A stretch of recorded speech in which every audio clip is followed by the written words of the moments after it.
ಮುಖ್ಯಮಂತ್ರಿ ನಾವು business advisory committee ಮೀಟಿಂಗಲ್ಲಿ ಇಟ್ಟು ತೀರ್ಮಾನ ಮಾಡಬೇಕು ಅಂತ ಸ್ಪೀಕರ್ ಹೇಳಿದ್ರು. ಸೊ ನಿನ್ನೆ ಕೂತ್ಕೊಂಡು ಚರ್ಚೆ ಆಗಿದೆ.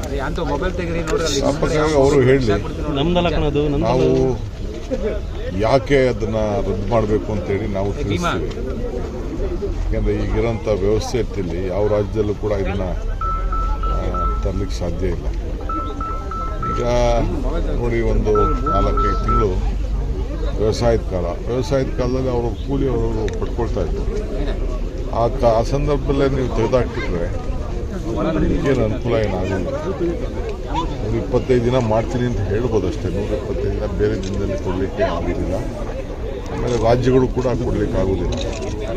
ಒಂದೊಂದು ಪಂಚಾಯತಿಗೆ ಆವ್ರೇಜ್ 1-1.5 ಕೋಟಿ ರೂಪಾಯಿ ಅಭಿವೃದ್ಧಿ ಕೆಲಸಗಳು ನಷ್ಟ ಆಗ್ತಾ ಇದೆ. ಮತ್ತು ಉದ್ಯೋಗ ಮಾಡೋರು ಪಾಪ ಕೂಲಿ ಮಾಡೋರು ಕೂಡ ಜಾಬ್ ಕಾರ್ಡ್ ಯಾರು ಇಟ್ಕೊಂಡಿದ್ದಾರೆ ಅವರು ಕೂಡ ನಷ್ಟ. ಬಿಜೆಪಿ ಪೋಸ್ಟ್ ಸೋಷಿಯಲ್ ಮೀಡಿಯಾದಿಂದ ಕಾಂಗ್ರೆಸ್ ಕರಪ್ಟ್ ಅಂತ ಹೇಳಿ ಪೋಸ್ಟ್ ಶುರು ಸೋಷಿಯಲ್ ಮೀಡಿಯಾದಲ್ಲಿ ಅವ್ರದ್ದೆಲ್ಲ ನಾವು ಸಾಕಷ್ಟು ಬಿಚ್ಚಿದ್ದೀವಿ. ಇನ್ನೂ ಬೇಕಷ್ಟಿದೆ. ಕೋವಿಡ್ಡು, ಇನ್ನೂ ಏನೇನು ಅಲಿಗೇಷನ್ಸ್ ಇತ್ತು ಅವೆಲ್ಲ ಕೂಡ ಇದೆ. ನಾವು ಸೆಂಟ್ರಲ್ ಬಜೆಟ್ ಬಗ್ಗೆ ಸರ್, ಅಬಕಾರಿ ಸಚಿವರು ರಾಜೀನಾಮೆಗೆ ಪಟ್ಟಿಡಿದ್ರು ಸರ್ ಬಿಜೆಪಿ ಅವರು. ಏನೋ ಒಂದು ರಾಜಕಾರಣ ಮಾಡಬೇಕಲ್ಲ, ಯಾರೋ ಒಬ್ಬರು ಬೇಕಲ್ಲ. ಮಗನ ವಾಯ್ಸ್ ಸಹ ಇದೆ, ಹಾಗಾಗಿ ರಾಜೀನಾಮೆ ಕೊಡಬೇಕು ಅಂತೇಳಿ ಸರ್ ಅದು ನೋಡೋಣ, ಎನ್ಕ್ವೈರಿ. ಸೆಂಟ್ರಲ್ ಬಜೆಟ್ ಬಗ್ಗೆ ಸರ್ ನಿಮ್ಮ ಇಲಾಖೆನೂ ಸೇರಿದಂತೆ ರಾಜ್ಯಕ್ಕೆ ಏನು ನನಗಂತೂ ಸೆಂಟ್ರಲ್ ಗೌರ್ಮೆಂಟು ಕರ್ನಾಟಕ ರಾಜ್ಯಕ್ಕೆ ಯಾವತ್ತೂ ಮಲ್ತಾಯಿ ಧೋರಣೆ ಮಾಡ್ತಾ ಇದ್ದಾರೆ. ಕೊಟ್ಟು ಮಾತೆ ಉಳಿಸ್ಕೊಳ್ಳ. ನಿಮಗೆ ಈಗ 5300 ಕೊಟ್ಟು ನಿಮ್ಮ ಏರಿಯಾದೇನೆ ಕೊಡ್ತೀನಿ ಅಂತೇಳಿ ಅವ್ರು ಕೊಟ್ಟಿಲ್ಲ. ಇವತ್ತವರು ಒಬ್ಬ MP ಧ್ವನಿ ಎತ್ತಿಲ್ಲ, ಸೆಂಟ್ರಲ್ ಮಿನಿಸ್ಟ್ರು ಎತ್ತಿಲ್ಲ.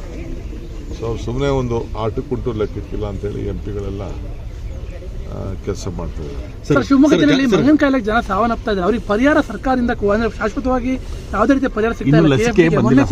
ಪರಿಹಾರ ಏನಾದ್ರು ಸಿಗುತ್ತೆ, ಒಂದು ಅಮೌಂಟ್ ಘೋಷಣೆ ಮಾಡಬಹುದು ಸರ್ಕಾರ. ಸರ್, ಜಾರ್ಜ್ ಅವ್ರದ್ದು ಚರ್ಚೆ ಎಲ್ಲ ಸುಳ್ಳ್ರಿ. ಜಾರ್ಜ್ ಯಾಕೆ ರಾಜೀನಾಮೆ ಕೊಡ್ತಾರೆ? Very senior leader. ಜಾರ್ಜ್ ಏನು ಬುದ್ಧಿ ಇಲ್ವಾ? ಅವ್ರಿಗೆ ಯಾಕೆ ರಾಜೀನಾಮೆ ಕೊಡಕ್ಕೆ ಹೋಗ್ತಾರೆ? Basic loyal senior most Congress man ಅವರೆಲ್ಲ ರಾಜೀನಾಮೆ ಸುಮ್ಮನೆ ಹೂವಾಗಳಿಂದ ಇರ್ತದೆ. ಆಫೀಸರ್ದೇನೋ ಇರ್ಬೋದು, ಅವರೇನೋ ಅಡ್ಮಿನಿಸ್ಟ್ರೇಷನ್ ಚೀಫ್ ಸೆಕ್ರೆಟರಿ ಏನೋ ನೋಟಿಸ್ ಕೊಟ್ಟಿದ್ರು ಅಂತ ಅಂದ್ಬಿಟ್ಟು ಪೇಪರ್ಲಲ್ಲೋ ಟಿವಿಲೋ ನಾನು ತೋರಿಸಿದೆ ಅಷ್ಟೇ. ಅವರು ಇಸ್ ಎ ಗುಡ್ ಆಫೀಸರ್. ನಾನು ನೋಡಿದ್ದೀನಿ, ನನ್ನ ಹತ್ರನೂ ಕೆಲಸ ಮಾಡಿದ್ದಾರೆ. Is a good officer. But check ಮಾಡ್ತಾರೆ. ಮತ್ತಷ್ಟು ಸುದ್ದಿಗಳಿಗಾಗಿ ನೋಡ್ತಾ ಇರಿ ಪಬ್ಲಿಕ್ ನ್ಯೂಸ್ 24x7. ಇದು ಸತ್ಯದ ಧ್ವನಿ.